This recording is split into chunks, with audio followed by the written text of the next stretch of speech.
بسم اللہ الرحمن الرحیم۔ بعثت نبوی سے پہلے اہل مکہ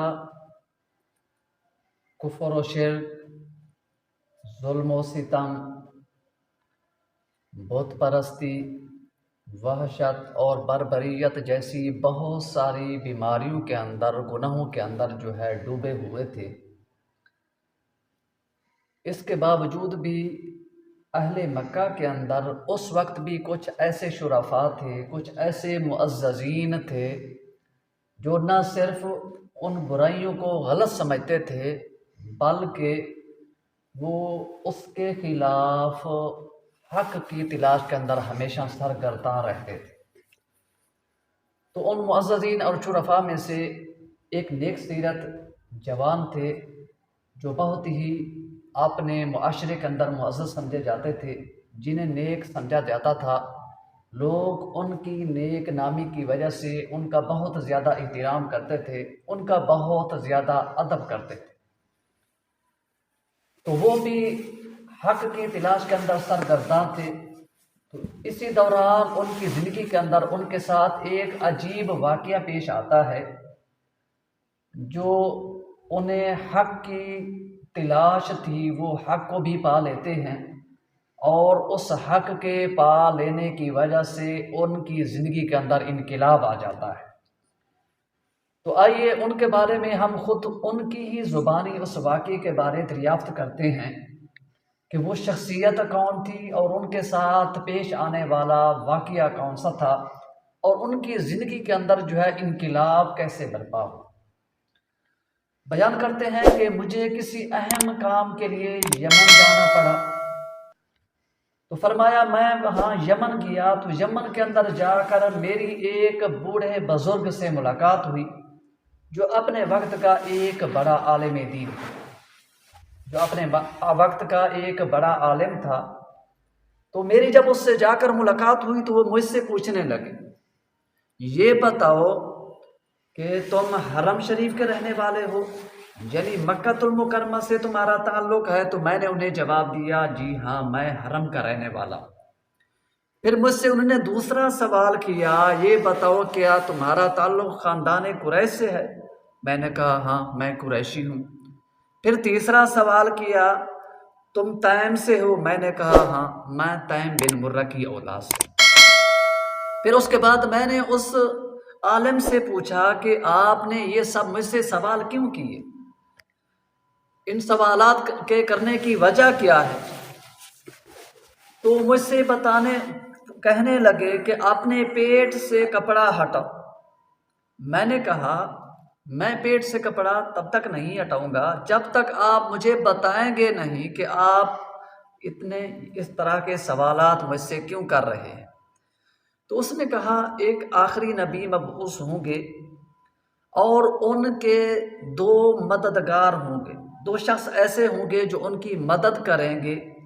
ان میں سے ایک ایسا ہوگا جو مہمات کو سر کرنے والا، مشکلات کو حل کرنے والا ہوگا، اور دوسرا وہ سفید رنگ کا نحیف اور کمزور ہوگا، اور اس کے پیٹ کے اوپر ایک تل کا نشان اور بائیں ران کے اوپر بھی ایک تل کا نشان ہوگا۔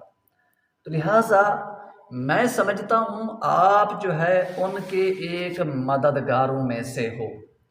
تو لہٰذا میں نے باقی ساری علامتیں دیکھ لی ہیں، نشانیاں دیکھ لی ہیں، اب ایک علامت دیکھنا وہ باقی ہے۔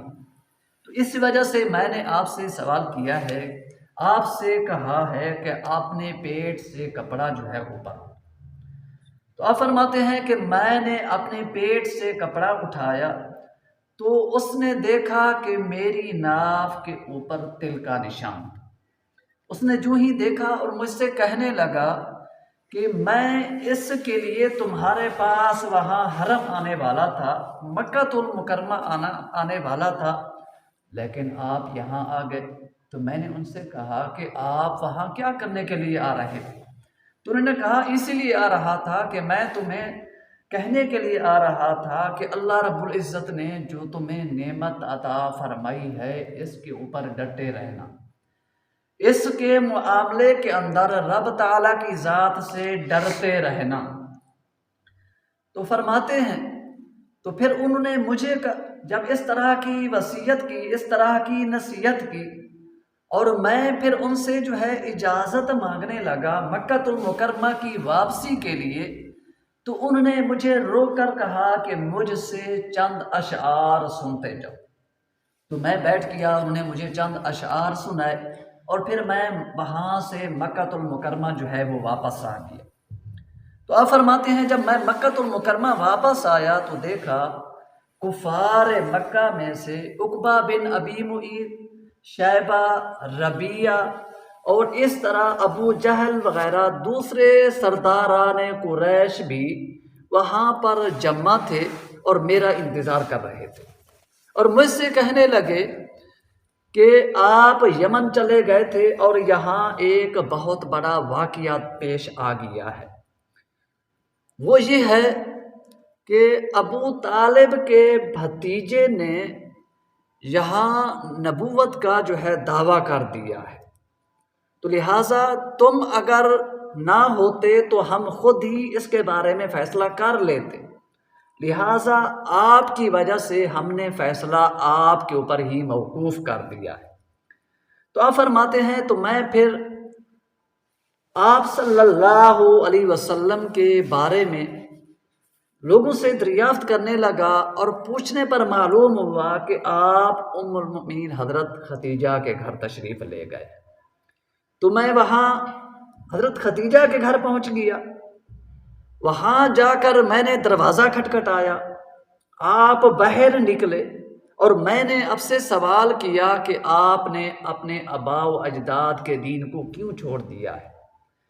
تو مجھ سے فرمانے لگے کہ میں تمہاری اور تمام لوگوں کی طرف اللہ تعالیٰ کا سچا اور برحق رسول بن کر آیا، لہٰذا تمہارے اوپر بھی لازم ہے کہ تم اس بات کے اوپر ایمان لے۔ تو فرماتے ہیں میں نے کہا اگرچہ آپ کی زندگی میں ہمیں معلوم ہے کہ آپ نے کبھی جھوٹ نہیں بولا، اور آپ ایک بہت بڑے امانت دار امین ہیں، تو لہٰذا مجھے آپ کی حقانیت میں، آپ کی صداقت کے اندر پورا یقین اور اعتماد ہے، لیکن پھر بھی چونکہ دعویٰ ایک بہت بڑا ہے تو لہٰذا اس کے لیے ایک بڑے ثبوت کی ضرورت ہے۔ تو میں چاہتا ہوں کہ کوئی اس دعوے کے اوپر آپ ہمیں بھی دلیل دیں، اگرچہ مجھے آپ کی حقانیت کے بارے میں، صداقت کے بارے میں کسی دلیل وغیرہ کی ضرورت نہیں ہے، میں یہ صرف آپ سے مطالبہ اپنے دل کے اطمینان کے لیے کر رہا ہوں۔ تو پھر میں نے ان سے کہا کہ آپ میری ذات کے متعلق کوئی دلیل جو ہے اپنی حقانیت کی پیش کر دیں۔ تو آپ صلی اللہ علیہ وسلم مجھ سے فرمانے لگے کہ جب تم یمن گئے تھے وہاں تمہاری ایک بوڑھے عالم سے ملاقات ہوئی تھی۔ تو میں نے کہا وہاں تو بہت سارے بوڑھوں سے میری ملاقات ہوئی ہے۔ تو آپ صلی اللہ علیہ وسلم نے فرمایا ہم اس بوڑھے کی بات کر رہے ہیں جس نے تمہیں اشعار سنائے تھے۔ تو میں حیران رہ گیا کہ اس بات کا علم میرے علاوہ تو کسی کو بھی نہیں تھا، میں نے کسی کو بھی نہیں بتایا ہے۔ تو میں آپ علیہ الصلوۃ والسلام سے سوال کرنے لگا کہ اس بات کے متعلق آپ کو کس نے بتایا ہے؟ تو آپ علیہ الصلوۃ والسلام مجھ سے فرمانے لگے کہ اس معزز فرشتے نے جو تمام انبیاء کرام علیہ السلام کے پاس اللہ کی وحی پیغام لے کر آیا کرتا۔ تو میں نے فوراً ہی کلمہ پڑھا، اور کلمہ پڑھ کر جو ہے مسلمان ہو گیا، اور یقیناً حضور نبی کریم صلی اللہ علیہ وسلم کی ذات کو میرے ایمان لانے پر بہت زیادہ خوشی اور مسرت ہو۔ اور یہ نیک سیرت اور یہ نیک اور نوجوان شخصیت کون تھی؟ کوئی اور نہیں تھا بلکہ یہ یار غار، خلیفہ اول، صدیق اکبر، آپ علیہ الصلوۃ والسلام کے بعد پہلے خلیفہ سیدنا صدیق اکبر رضی اللہ تعالیٰ عنہ۔